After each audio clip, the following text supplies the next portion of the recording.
À l'horizon, pas un bateau et sur les quais, aucun mouvement. Seul ce porte-container attend. Le calme est inhabituel pour ce port de fret, le plus grand du Royaume-Uni. Après 3 jours de grève consécutifs, notamment dans les transports, quelques 1900 travailleurs du port de Felixstowe, grutiers, opérateurs de machines et dockers, ont cessé leurs activités pour 8 jours. Si nous n'agissons pas maintenant pour nos salaires, quand allons-nous le faire? Nous devons prendre position maintenant.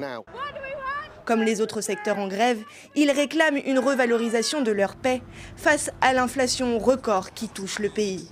Là, on est sur quelque chose d'assez historique au Royaume-Uni aujourd'hui avec ces grèves qui s'enchaînent cet été. C'est que ce sont des grèves sur des revendications salariales dans des entreprises du secteur privé.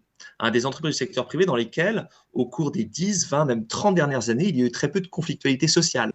Au Royaume-Uni, l'inflation a atteint 10,1% en juillet et pourrait dépasser 13% en octobre. C'est le niveau le plus élevé d'un pays du G7.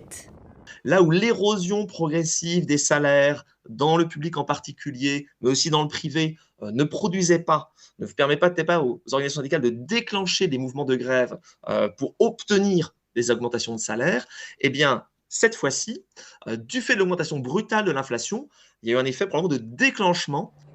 Autre profession mobilisée, les avocats ont annoncé ce lundi avoir décidé de renforcer leur mouvement.